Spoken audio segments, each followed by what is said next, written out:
I hate to say I told you so, but I told you so. Well, I didn't tell anyone the Red Bull balance was off, or the RB20 design had flaws. It was, as a matter of fact, two of the most important pillars of the Red Bull success. Who said it? Let me take you back to the start of the season when things looked fine and see where things went wrong for the Milton Keynes team. I'm Wimbo. Here's 3 seconds to leave a like. Oh, how the tables have turned this season.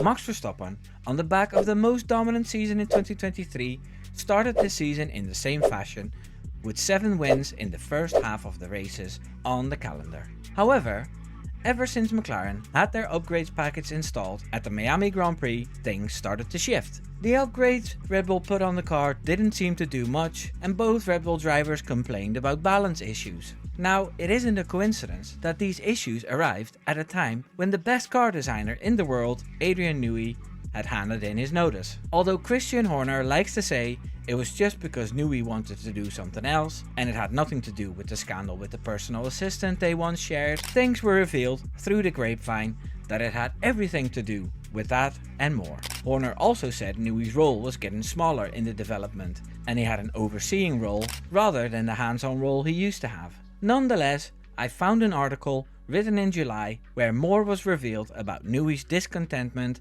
about how things were going with the Austrian team. Especially the direction Pierre Rocher and his team went rubbed Newey the wrong way, and it turns out for good reason. It was said the RB20 was a strong evolution of the 2 previous cars, but Helmut Marko called it a small revolution. Pierre Rocher wanted to change the car's aerodynamic profile. He aimed to gain performance, especially at low and medium speeds, but without losing ground at high speeds. To do this, important decisions were made regarding the cooling system. Red Bull started moving the cooling inlet to places on the car with a lot of high pressure, and that freed up the inlet of the side pods to maximize flow over the floor. That all sounds promising, doesn't it? Except that Newey wasn't a fan of this from the start. He stated to Sky Sports UK he was against those cooling elements and he hated those inlets, and shark inlets were not a good path to follow. Apparently, this is a path Ferrari went down as well and failed. Christian Horner, who needs everyone he can get on his side, entrusted Enrico Balbo and Pierre Rocher above Newey. They, in their turn, were probably sick and tired of doing all that hard work and Newey getting all the credit. So they pushed his idea through to show everyone they can do it by themselves, but it turns out now in September that Newey was right. I honestly don't know how much worse it needs to get before people realize what influence Horner and his shenanigans have had on the 2 teams they run. And it wasn't just Adrian Newey that warned them about the state of the RB20. Their main driver, 3-time world champion Max Verstappen, has pointed out the flaws of the car too, and that was while they were still winning races. Now, Max Verstappen is getting better and better at the whole media thing of late. Where he used to blurt everything out without any regard of the consequences, he's quite a bit more measured now. He does have a father who will say the things Max can't say. Jos Verstappen did an interview with the Koen and Sander show on a Dutch radio station, and he said a few remarkable things after Verstappen was beaten by Norris by 23 seconds in Zandvoort. He said the following: "No, we all didn't expect that.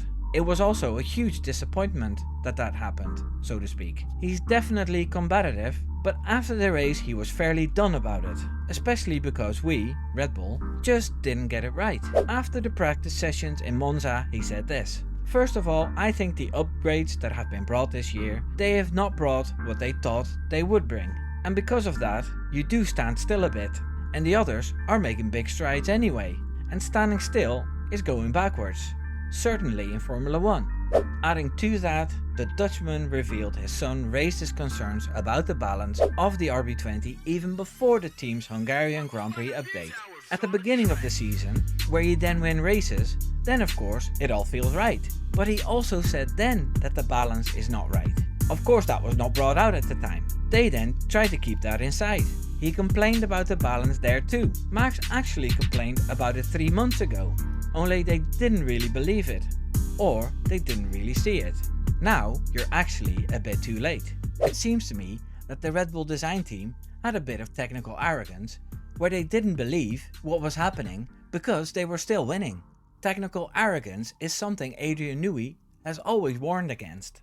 It's all dandy to come up with all this fancy stuff, but if it doesn't work, you need to keep things simple. The success of the RB18 and RB19 wasn't some magic bullet. It was all components working in harmony to create a much better car than the competition. The McLaren car also doesn't have this one special gimmick either to make it dominant. It looks like the technical heart of McLaren has understood this very well. Max Verstappen looked a bit beaten in the interviews after qualifying in Monza. He repeated what his father said a few days earlier. After being asked if Norris could cut down his lead in Monza even more, he said this: "Yes, it will deteriorate rapidly if it continues like this. But that's what I always said. But I've also won a few races in May and June that I shouldn't have won." He was then asked if the urgency within the team that it had to improve was felt then. "As long as it's here now, I think so. I'm doing my best, I can't do more." So we have Adrian Newey not happy with the direction of the development and the best driver on the grid pointing out flaws early, while they were still winning. So what did the Red Bull design team do? Sweet f*** all, and pursued their revolutionary RB20. This became very clear at Monza. It wasn't possible to qualify higher than P7 at the Italian Grand Prix, and in the race nothing went right either. There was a strange strategy going from hards to hards, making the option for a one-stop impossible.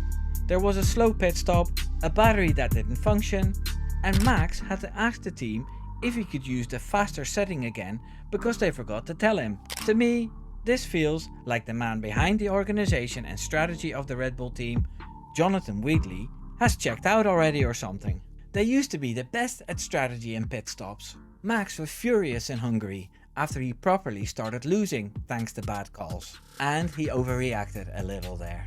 In Italy, he was calm and collected and accepted his fate. However, there was a Zoom meeting right after, where, while looking at the data, Max Verstappen pinpointed the biggest problem, based on his feeling in the car and the data, and they have a direction to move into now. Red Bull will need to make this work, because unless something unexpected happens, like a working upgrade on their car or more McLaren fumbling, Red Bull will lose both titles.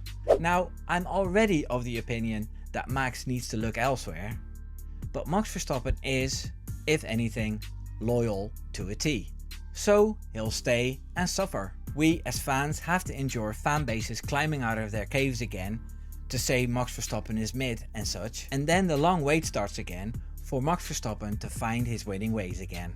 I hope he does it before he retires. Subscribe.